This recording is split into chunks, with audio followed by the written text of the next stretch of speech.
All right. And there we are live on YouTube. So turning the mic over to you, Robert and Sharon. The mic is all yours. All right. Sharon, do you want to start us off with the prayer to begin with?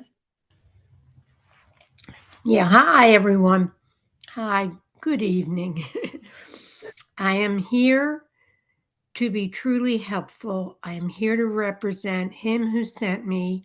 I do not have to worry about what to say or what to do because he who sent me will direct me. I am content to be wherever he wishes, knowing he goes there with me. I will be healed as I let him teach me to heal. Thank you. All right, I'm going to go through a couple of announcements and then we'll get busy. Tomorrow at 9 a.m. Pacific time, Bob and I are introducing another Pick and Read weekly meeting on his Zoom link. The time was chosen to service a wide range of current friends and readers from around the world and not interfere with the ACIM Gather schedule. Use this Zoom link, not ACIM Gather. And he's got it. Did you put it on the chat? It's up there. Okay. I am looking for book translators, any and all languages. This represents an income stream for the translators. Google Translate is okay. Anyone can apply, but bilingual individuals are preferred. No translating experience necessary. Ask for a copy of the proposed agreement and options. He could do it himself if he was 39 again, but there are 50 books in several hundred languages. You do the math, LOL.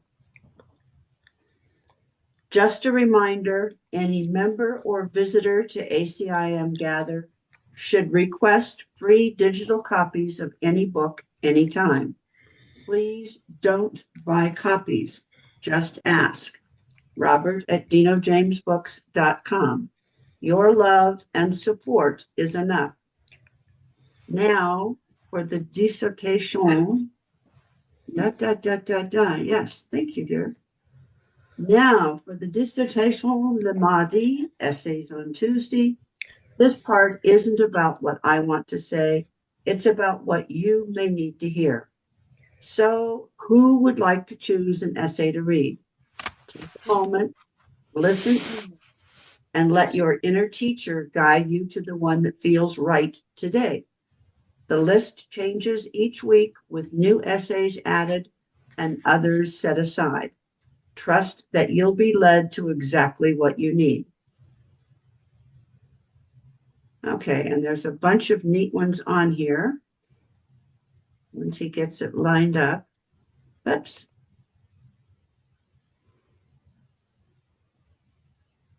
Okay, take a few minutes and look and see if anyone can find something that they are dying to hear. You know what? I like the medicine, magic, and the unbroken plan. Okay, there we go. And do you want to read that, Sharon? Yes, I just need it a little bigger. Yeah, we'll work on that.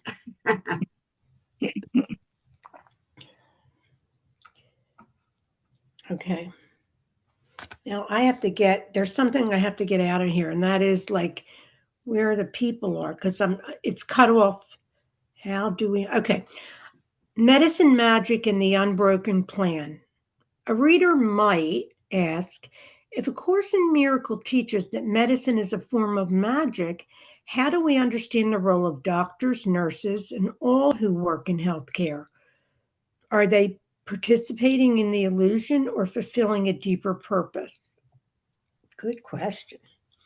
At first glance, the Course seems to draw a hard line. It places medicine in the category of magic, meaning a belief that something external to the mind can heal what appears to be a physical problem.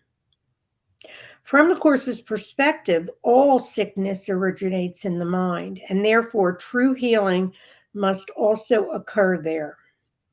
This is a radical shift from the world's model where the body is seen as the cause and the target of the treatment. But if we stop there, we miss something essential.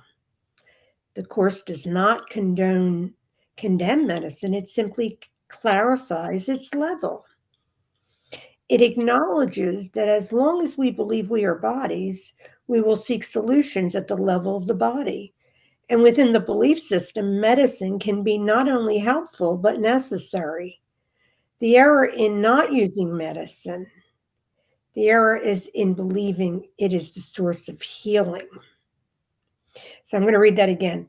The error is not in using medicine. The error is in the believing it is the source of healing. That distinction changes everything, because once we see that the world is a classroom rather than a battlefield, every role within it takes on a different meaning. Healthcare professionals are no longer seen as fixers of bodies, but as participants in a learning process. They meet fear where it appears to be and offer comfort in forms the patient can accept. And that is not outside of God's plan. The Course reminds us that the Holy Spirit uses everything the ego made. Nothing is wasted. No role is without purpose. Even illusion becomes a teaching device when placed in the service of the truth. A physician, you went ahead, the physician administering treatment may believe they are addressing a physical condition. A patient receiving care may believe their healing depends on that treatment. At the level of form, this is how the interaction appears. But at the level of purpose, something else is happening. Fear is being addressed, love is being That should be addressed. supposed to say fear is being addressed, love is being extended, the goal is exactly the same. Reassurance is being offered. A bridge is being built from where the mind believes it is to where it begin to question that belief. This is not separate from divine guidance. It is an expression of it, translated into forms the world can understand. The same principle can be seen in one of the most misunderstood figures in religious history, Judas. Without Judas, there's no betrayal. Without betrayal, no arrest. Without arrest, no crucifixion. And without the crucifixion, the world would lack one of its central symbols of sacrifice and redemption. Yes, the Course is clear that crucifixion itself was not necessary. It was not required by God. It was a demonstration within the world's framework, not a demand from heaven. So how do we reconcile that? Judas, like all figures in the dream, played a role in a script that the world believes in from the perspective of the ego. His actions appear sinful, even unforgivable. But from the perspective of the Holy Spirit, nothing real was harmed, and every event can be reinterpreted. Judas becomes not a villain, but a symbol. A symbol of how roles are assigned meaning by the ego and then released by forgiveness. And ultimately, a symbol of how nothing, absolutely nothing, falls away outside the possibility of being used for awakening. In that sense, Judas and the healthcare professional are not so different. Both appear within a world that believes in cause and effect at the level of form. Both participate in systems the mind has constructed, and both, when seen through the lens of the Holy Spirit, serves a purpose far beyond their apparent function. The doctor who prescribes medication is not the source of healing, but neither are they separate from it. They are part of a communication system in which the mind can begin to relax its fear. The nurse who offers comfort does more than tend to the body. They provide a moment of gentleness, a reflection of care that points, however faintly, toward a deeper truth about what we are. Even the most technical act within medicine can become, in purpose, an extension of love. And that is the key. The Course is not asking us to reject the world, it is asking us to reinterpret it. To see that what appears as magic can still be used in service of healing as long as we do not mistake the symbol for the source. To recognize that God does not create the illusion, but nothing within it is beyond being repurposed. To understand that roles are temporary, but purpose is constant. To understand that roles are temporary, but purpose is constant. This brings us back to the central tension. If medicine is magic, how can it be part of God's plan? The answer lies in the difference between form and content. The form may be illusion. The content, love or fear, determines anything. When medicine is used as a defense against fear, it reinforces the belief in the body. But when it is used as a means of comfort, a way to meet the mind where it believes it is, it can become a stepping stone, not the end, but a beginning. The crucifixion, in the same way, was not the truth. It was the teaching device within a world that believes in suffering. The resurrection, as the Course emphasizes, is the true message that life cannot be destroyed, and what is real is untouched by all appearance. The world, still unaware of this teaching, continues to interpret the crucifixion as necessary. It builds entire systems of beliefs around sacrifice, guilt, and redemption through suffering. But the Course gently corrects this. It tells us that nothing real can be threatened. Nothing unreal exists. And within that certainty, every role we see, doctor, patient, betrayer, savior, becomes part of a temporary script, not an eternal identity. So we do not need to reject medicine. We need to judge those who we do not need to judge those who practice it. We do not need to deny the experience of illness at the level where it seems to occur. We simply need to remember where healing truly begins, in the mind. And as the awareness grows, the forms we once depended on may fall away, or they may remain, but their meaning will change. They will no longer be idols. They will become symbols. And symbols, when rightly understood, can point beyond themselves back to the source that never needed them in the first place. Love this for anybody who's on medication, because that's a question I think all of us ask. Like, well, if we're just mind, why do we have to take medicine? And you just covered it. It's all comfort. And why not? I mean, if you're spirit, why wouldn't you want to comfort yourself from anything that, you can? And the way you put that together and the way you just, the way spirit just worked through you is just phenomenal. So I just want to say thank you, thank you, thank you. Thank you, Sharon. Any other, Rafi? Yeah, time ago, somebody brought up the subject of Judas and how he was part of the grand plan that led to resurrection. And you reaffirming that right now was a great reminder for that. And I just wanted to thank you. Every moment has been brilliantly orchestrated for our benefit. And that business about Judas is a perfect example of it. Thank you. Any other comments?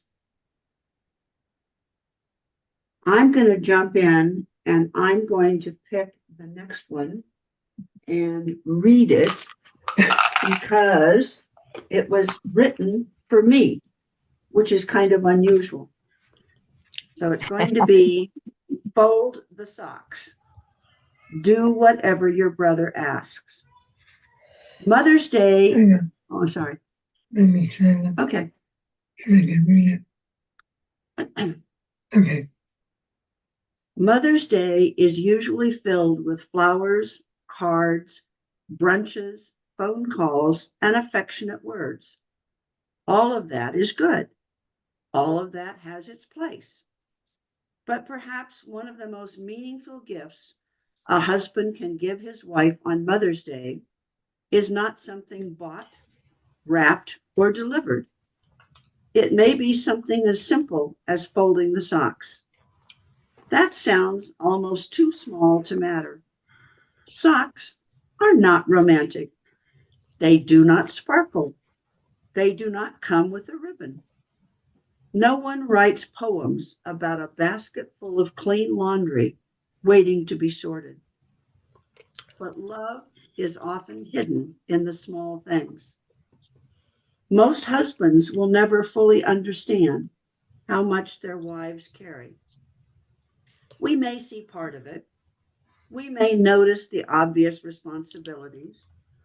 We may appreciate the meals, the appointments, the reminders, the shopping, the laundry, the birthdays remembered, the children comforted, the medicine given, the family held together, and the thousand small details that somehow keep life moving. But even when we notice, we still may not truly fathom the weight of it. Wives, mothers, and women so often become the nurturers of the world. They see what needs to be done before anyone else sees it. They remember what everyone else forgets. They anticipate needs, soothe hurts, carry worries, and hold families together with a strength that is often invisible until it is missing. And sometimes they do all of this while exhausted. Sometimes they do it while smiling. Sometimes they do it while no one notices. And sometimes they are overburdened to the point of tears. This is where love must become more than words. It is easy to say, I love you. It is easy to buy a card. It is easy to make a grand gesture once or twice a year. But real love often asks a quieter question. What can I take off your shoulders today? Not because I have been asked 10 times, not because I want credit, not because it is helping her, as though the home belongs to her and I am only a visitor, but because love sees the burden and steps in.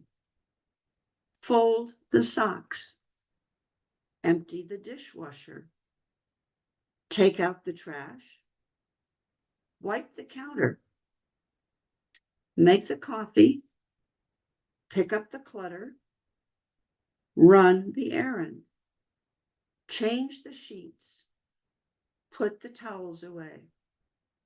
Do one small thing that takes no talent, no special training, no great sacrifice, and no announcement. Do it because it lightens the load. Do it because the woman you love has carried enough. Do it because every sock folded says in its own quiet way, I see you. This is one of the little things I can do and to help my wife. This is one of the little things I can do and do to help my wife. Folding socks takes no effort. It requires no skill.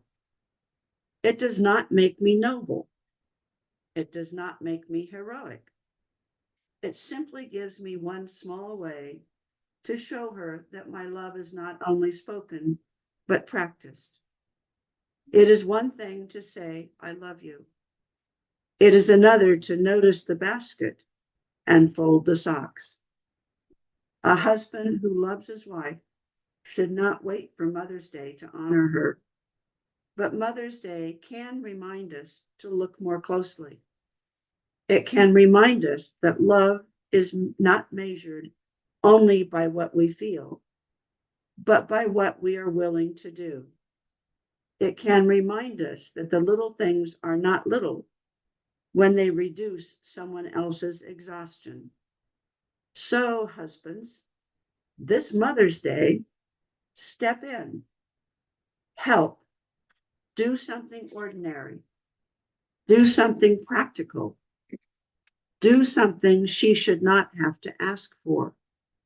And when you wonder where to begin here. Fold the socks. Thank you, Bob, very much for sharing that with me. Any other comments? Yeah, thank you for that, Jerry. I like that. Very, very thoughtful. Actually, everything on that list, other than folding the towels and making coffee, I do all the time.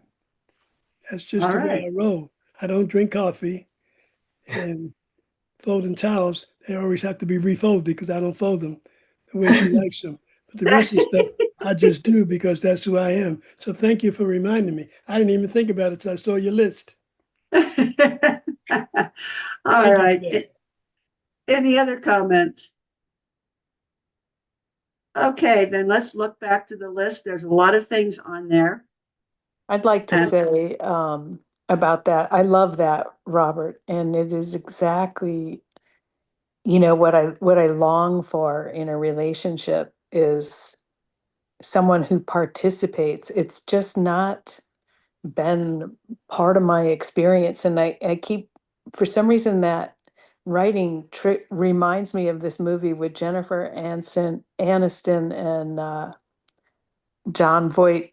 I think that was his name. It was about a breakup, and they're having this argument, and she's like saying, I want to do the dishes. And he was like, why would I want to do the dishes?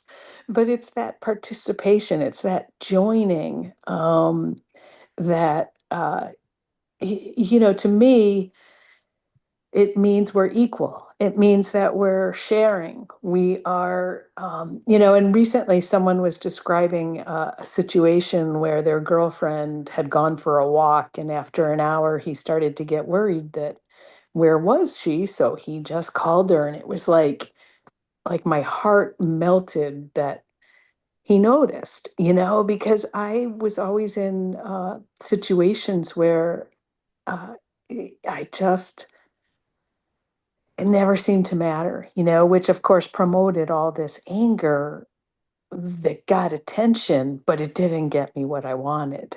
And and it's funny because I watch people in the neighborhood. There's a couple who walk their dogs every day together, but they walk more than 25 feet apart. And I don't know what that's about. No judgment. I bless them, I love them.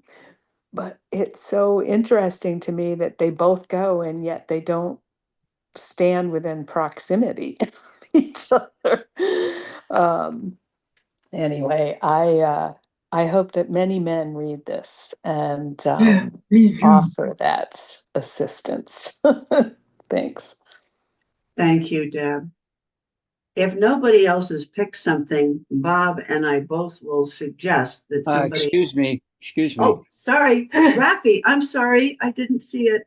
Yeah, well, one of the things is the list goes way beyond what you mentioned in the writing. It goes to just holding a door open for somebody, helping somebody unload packages out of a car, um, making a phone call when you and asking, "Do you need anything?" And the same thing happens. You have to look at the reverse. The same thing happens when it happens for me. Somebody does that for me. Somebody is kind to me. Somebody goes out of their way for me. Because giving and receiving are the same thing. We're just reflecting each other's consciousness. And if that sense of giving is there, it's going to be reflected in everything. And it doesn't become like it's a thing. It ain't a thing. It just is. And that isness is the harmony that we all share. And I just wanted to mention that. The other thing, what jumped off the page at me is you forgot who you are. One of the topics, it's like the third or fourth one down on the left. But I just wanted to share that because I experienced all of that when I was in Italy, this outpouring of kindness and people putting aside their own things to help somebody else. Or I was on a train and high schoolers got up and Eureka. give me a seat so I could sit down because they obviously saw, somebody older. Nobody asked, I didn't say, nobody asked me, could I have a seat? They just saw me and did it. That was a burst of kindness that's reflecting what my consciousness was putting out. And I didn't even realize it at the time until much later. So I just wanted to share that. Thanks. Thank you, Abby. Regis, Rico. Rico, Yeah, Rob, how you doing today? I just wanted to tell my friend Debbie, I do dishes too, Debbie. So you should have married me. You would have had it all. Oh, I love it. Okay, so Rafi has picked You Forgot Who You Are. did you want to read it? Do you want to read? Sure. Okay. You forgot who you are.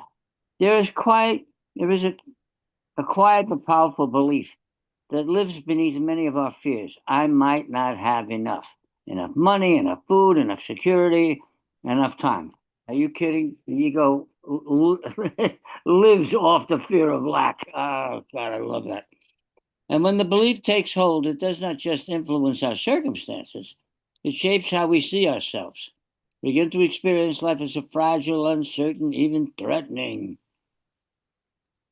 Hunger, in this sense, is not only physical, it is psychological, it is spiritual. It is the feeling of being cut off from a source that provides. Oh, I love this. But A Course in Miracles gently and sometimes firmly points to a very different understanding. So do some of the other metaphysical practices, the ones that I deal with. But A Course in Miracles gently and sometimes firmly points to a very different understanding. It reminds us that the problem is not lack, the problem is identity. The Course tells us that we are not bodies struggling to survive in a hostile world. We are not separate beings competing for limited resources. We are, in truth, the extension of God, whole, sustained, and continuously provided for. Hello. When this awareness is forgotten, the experience of lack appears. Whew. This is why the statement feels so strong. God's child will never go hungry. If you are going hungry, you forgot who you are. At first glance, that can sound harsh, even dismissive of real world suffering. But the Course is not denying the experiences, it is reinterpreting it. It is saying that what we experience is a reflection of the mind we are using to perceive it. Hello? Hunger becomes a symbol of believing that we are on our own, a symbol of trusting the world over God, a symbol of identifying with the self that was never created. The Course teaches that God's will for his Son is perfect happiness, not occasional relief, not conditional provision, perfect, because it comes from a source that does not fluctuate, diminish, or forget. So what happens? We forget. We identify with the body, we believe in scarcity, we measure worth in form, money, possession, status. We accept the world's rules as if they were truth. Big mistake. And then we feel the effects of that belief system: anxiety, fear, competition, and yes, even hunger in all of its forms. But the Course never leaves us there. It offers a correction. It says you are still as God created you. That means you are sustained not by the world, but by your source. It means your life is not dependent on outcomes, but on awareness. It means that what appears as lack can be reinterpreted through a different teacher. This does not mean we ignore practical needs. The Course is not asking you to deny the body's experience, it's asking you not to define yourself by it. Hello. There is a difference. One says, I'm hungry, therefore I am lacking. The other says, hunger is an experience and it does not define what I am. The shift changes everything because when identity is restored, fear begins to loosen. And when fear loosens, something else quietly enters. TRUST. Truth. Trust that what is needed will be provided. Trust that guidance is present. Trust that you are not alone in managing your life. The Course often points out that the Holy Spirit uses everything for our good. Or nothing could be truer than that. Even the experience of lack becomes a classroom, not a punishment, a reminder, not a verdict, a reminder of what we have believed, an invitation to choose again. So the statement is not a condemnation. It is a call to remember. If you feel hunger of any kind, pause. Ask yourself, what am I believing about myself right now? How have I reduced myself to a body in a world of limits? Or am I willing to see myself as God created me?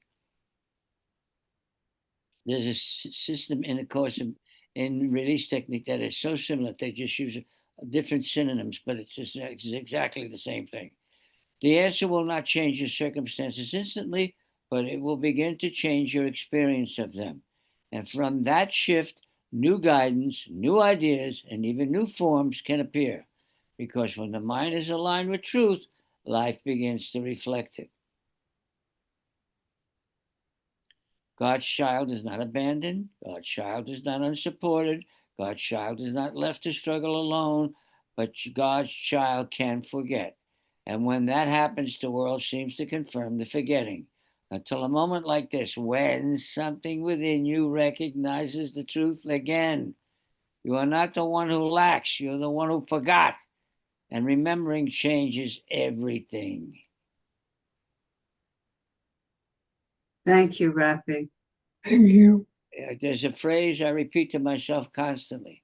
I am divinely guided. I am divinely protected. I am divinely provided for. Because that's the truth. And another thing is, do I want to go on pretending that I'm a limited individual person? Or do I want to remember the truth that I am unlimited? And I'm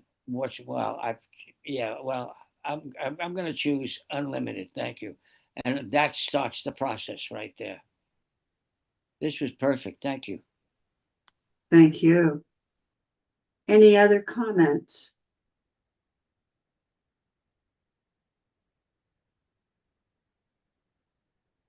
Okay.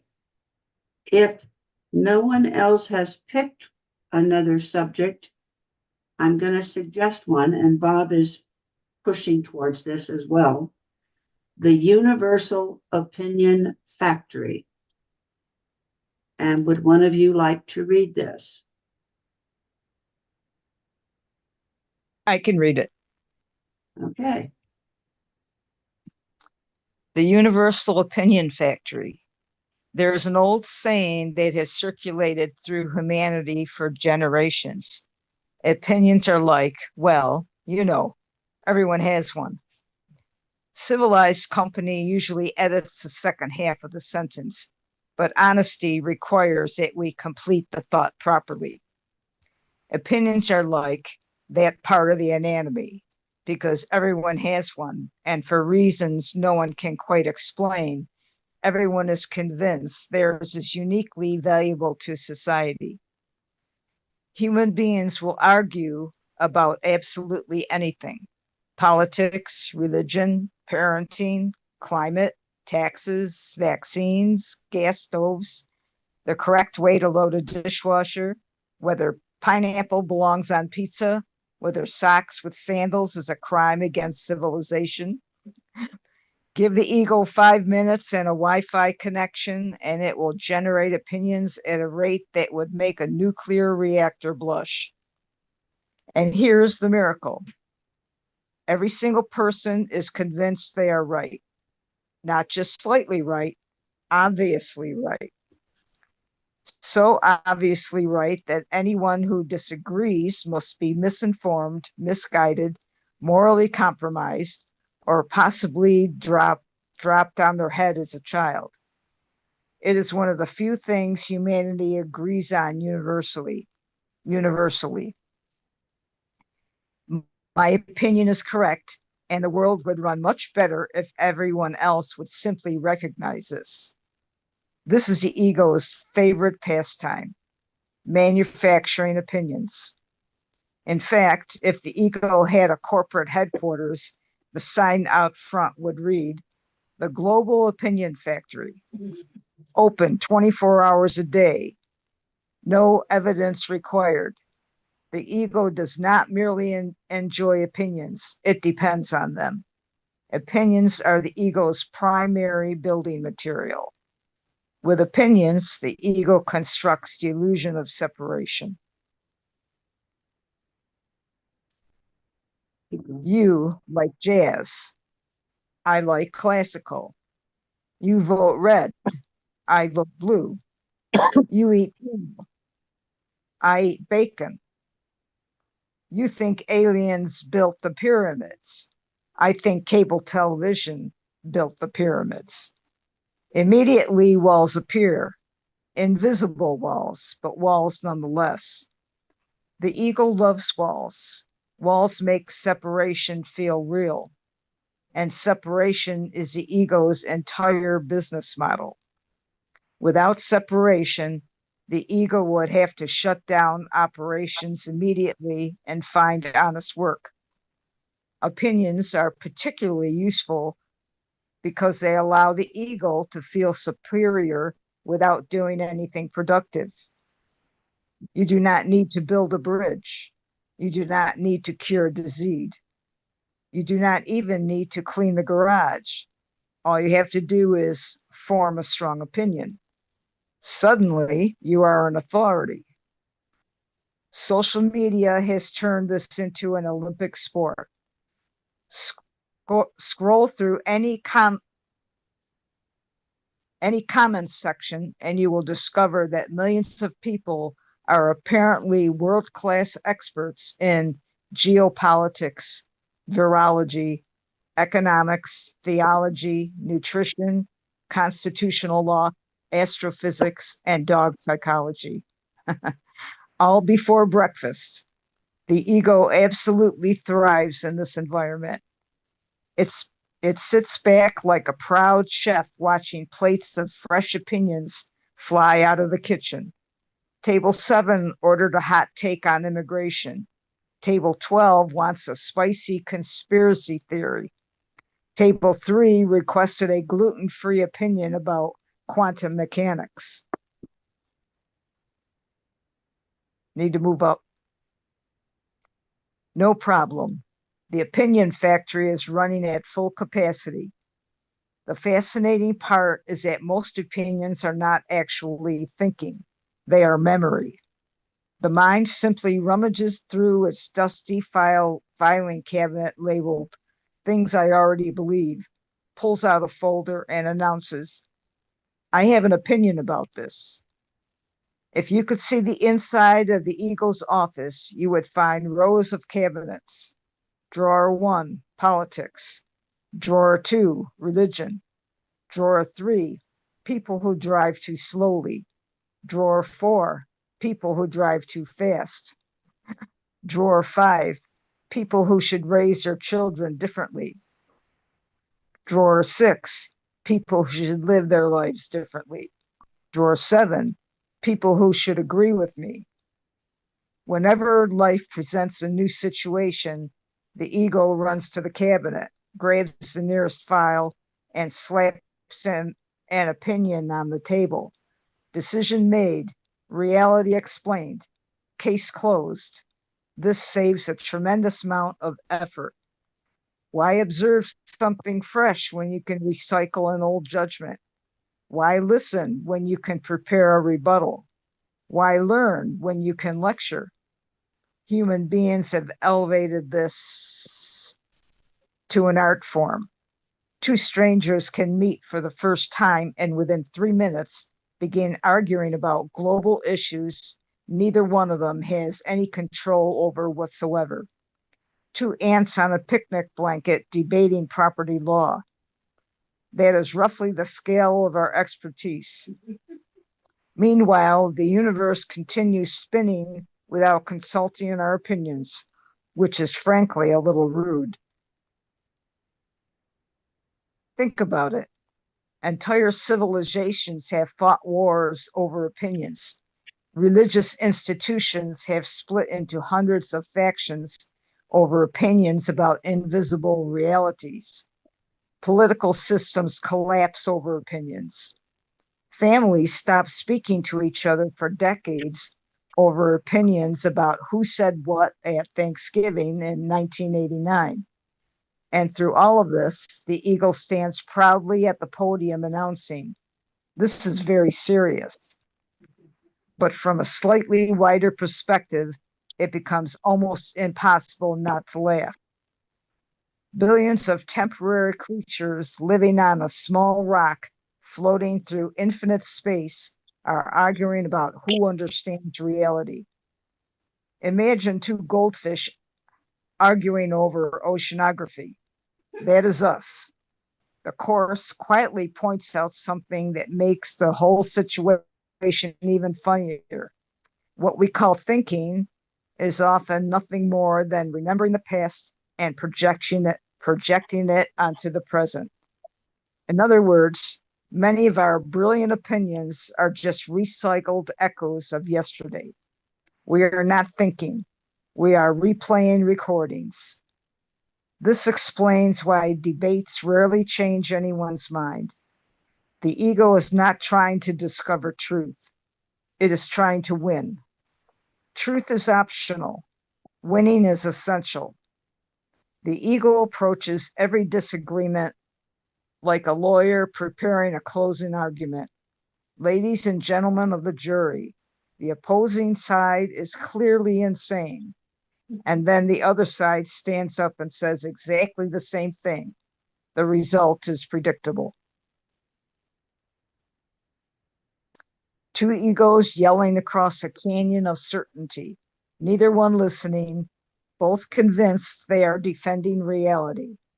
Meanwhile, laughter is nowhere to be found, and that might be the real tragedy, because laughter punctures the ego faster than almost anything. Laughter exposes the absurdity. It reveals that perhaps we are taking ourselves just a little too seriously. Imagine if, in the middle of a heated argument, someone suddenly said, "You know what? I might be wrong."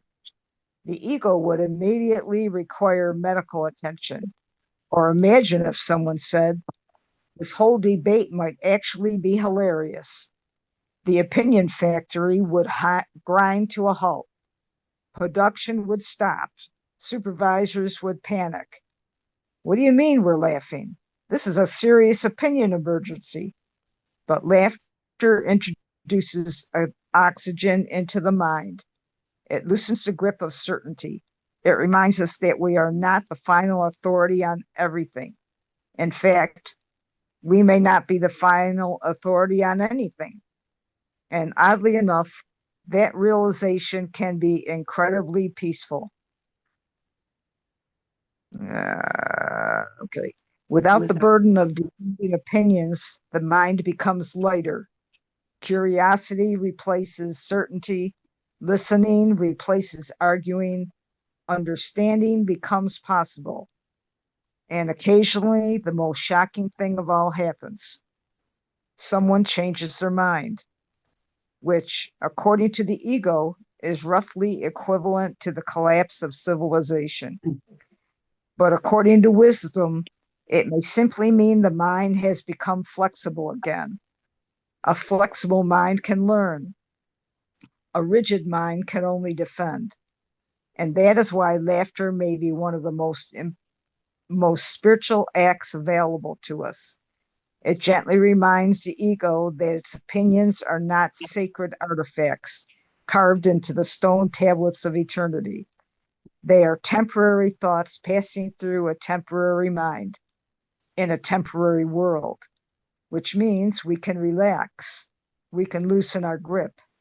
We can even admit that some of our most passionately defended opinions might have been, well, completely ridiculous, and that civilization does something extraordinary. It restores our sense of humor, which may have been the first casualty when the ego convinced us that we were separate, fragile, and very, very serious.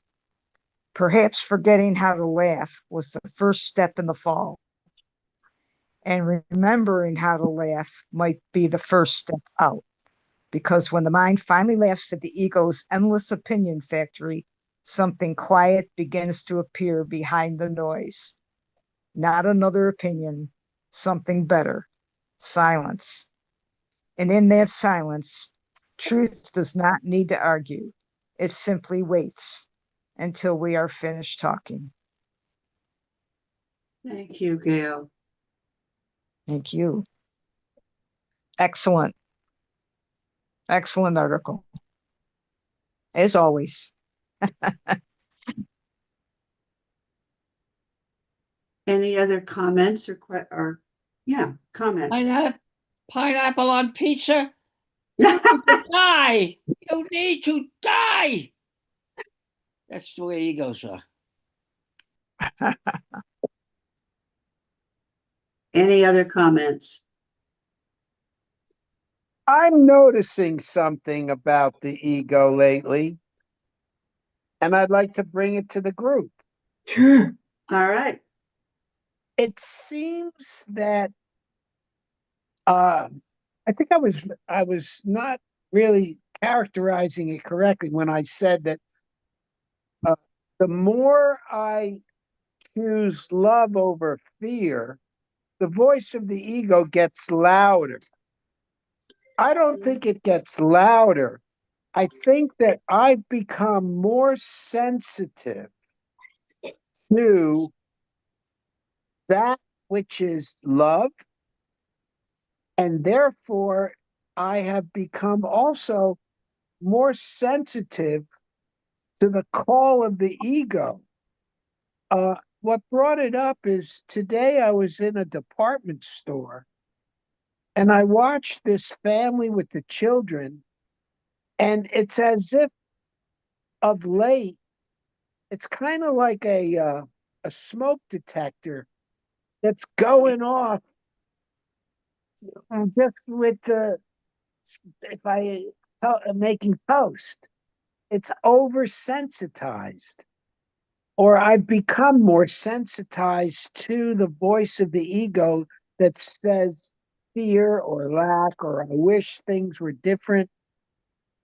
And I don't think it's the ego shouting louder, but the way I frame it often is that now that I'm letting the ego sit in the back seat rather than steering my car, it's complaining more.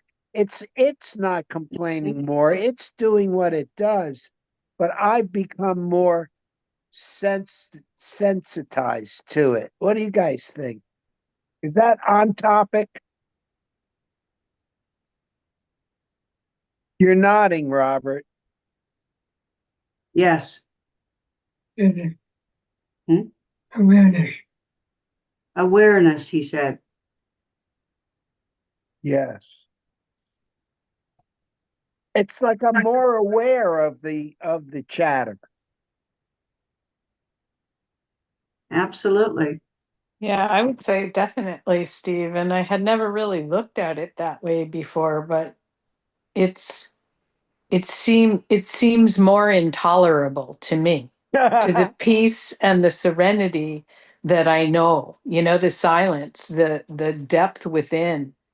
And so I can't tolerate it, as it's intolerable to feel that, to feel a lot of things that I'm just now seeing, I loved the reading before where it said, I mean, Rafi has said this for so often, what did I do to create this? Which is my version of how Rafi states but it was also in the line in Robert's writing, if there's enough, like, if everything within me is producing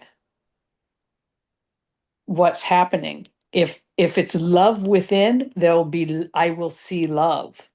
When I'm hateful within, that's what I see. It's so evident, and and I'm finding, like, it's the ego's I feel less tolerant, and that's, I guess it's, the course says we're much too tolerant of mind wandering, letting our minds wander into ego, and then the next thing you know, I'm all upset, wishing it was different. I So guess yeah. I've heard in Christian circles, them saying that as long as you're just sinning, the devil's not going to be so loud. It's when you turn away that he starts screaming.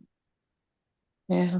Yeah. Think of the 40 days in the desert. I'm sure those temptations Yeah. got But got yeah, stronger and stronger.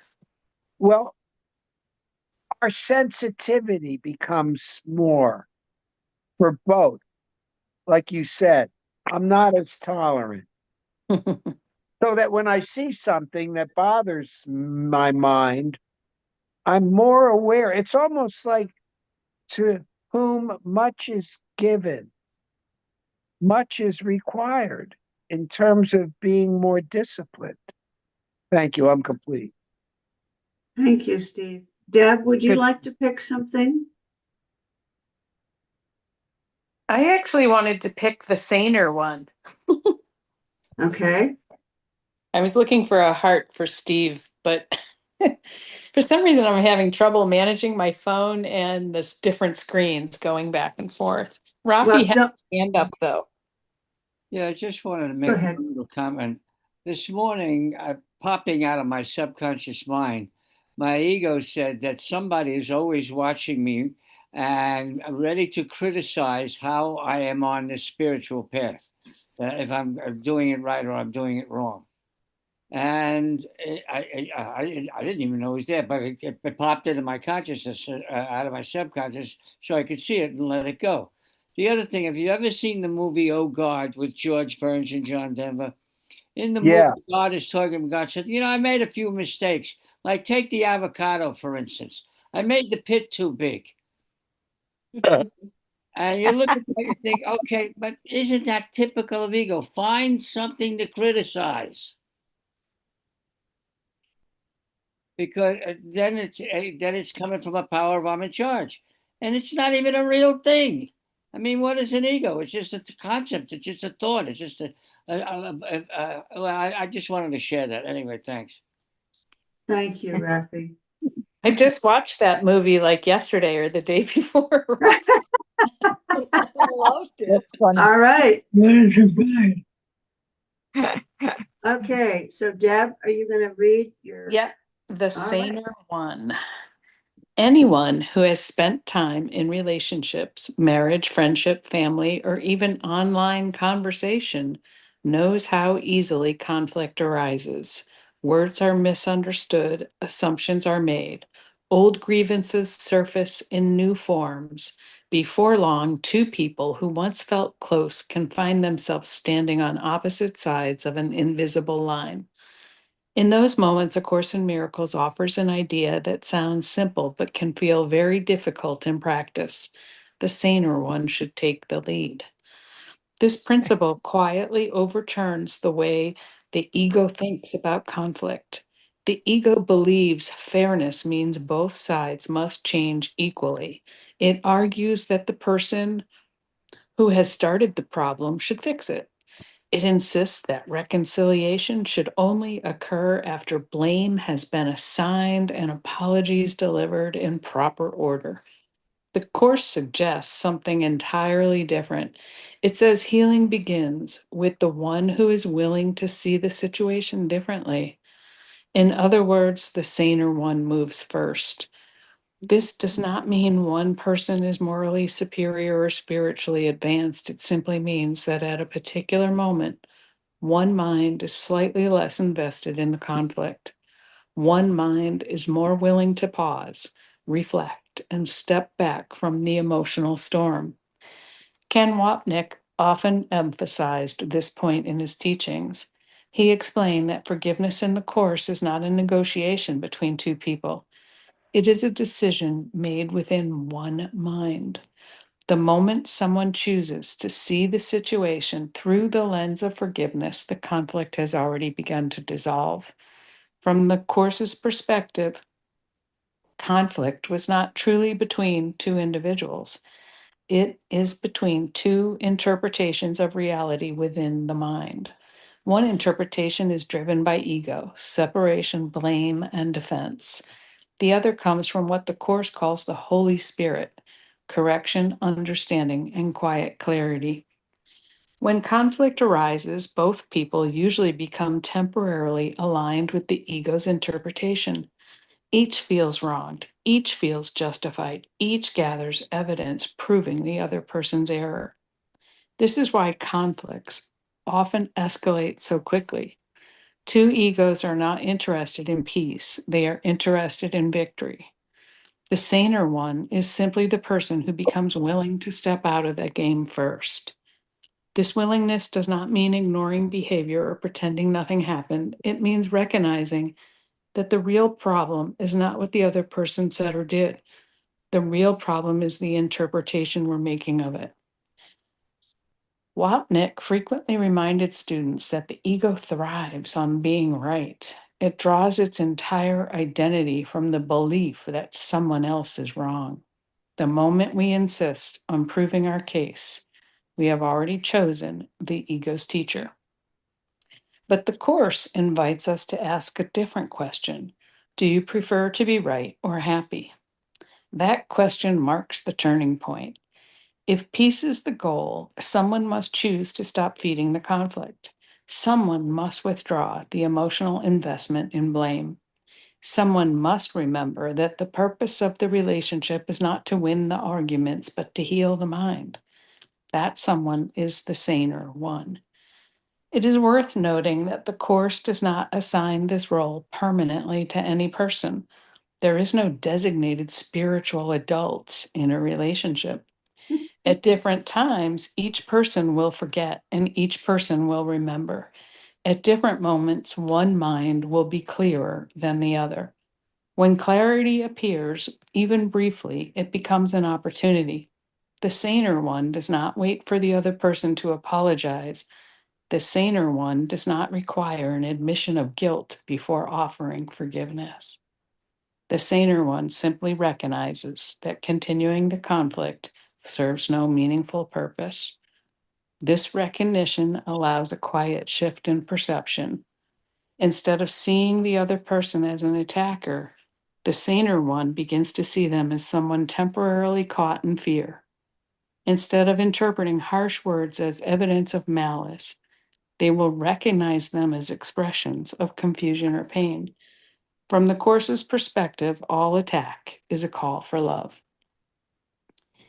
The idea is easy to admire in theory and difficult to apply when emotions are running high. Yet it is precisely in those moments that the saner one's leadership becomes important. Wapnick often pointed out that forgiveness is not something we do for another person, it is something we do for ourselves.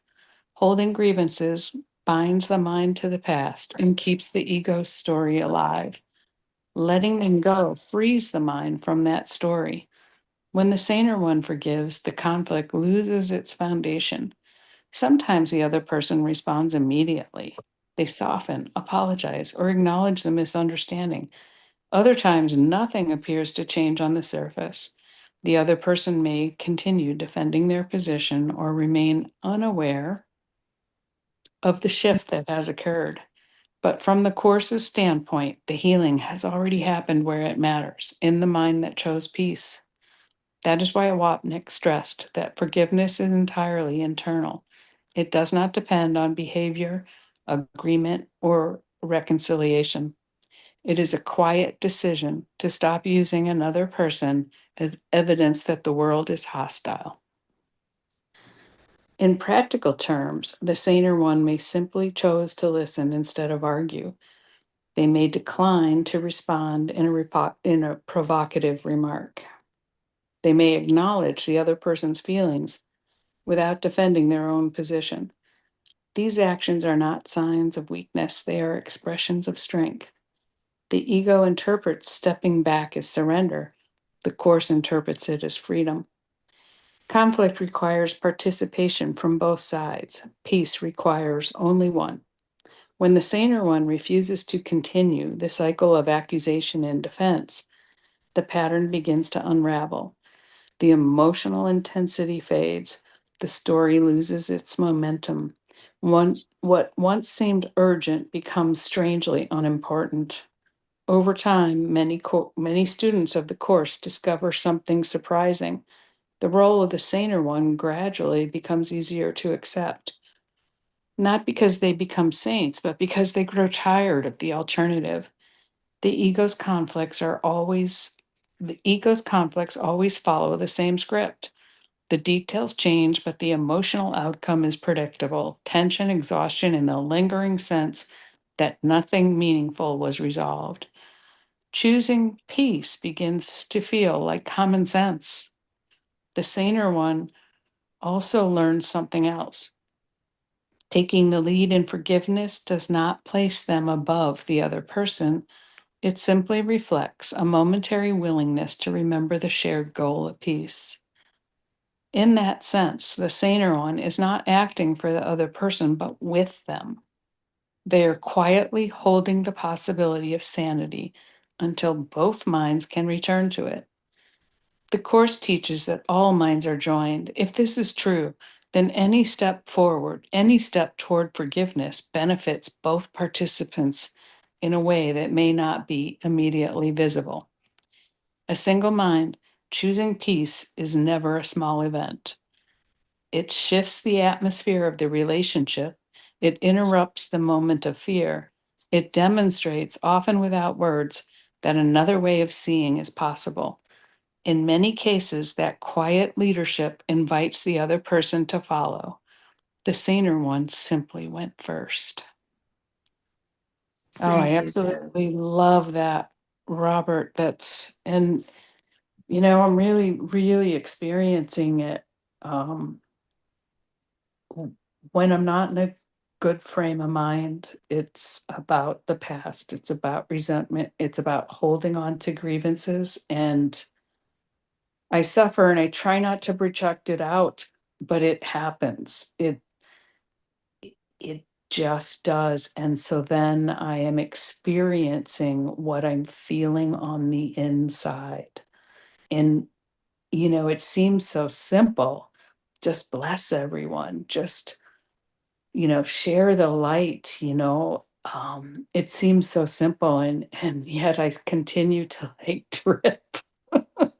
And I like the language that says I just forget. I just forget the love that I am. I just forget the truth. A long time ago, though, I looked at the word forgiveness, and this idea probably came from someone to me, and it might have been the Thomas Merton prayer, where it says, we are not forgive before you know anything. Go ahead and give. It's like, um, it just looking at that word, give before the Thomas Merton prayer is give give love. It's something about worthiness, like give before you know they're worthy or not. And I don't, somehow in my mind it became forgiveness, just give before you know anything about them. And I'm complete with that. Thank you. Thank you. Any other comments? And then I went a little long, I'm sorry.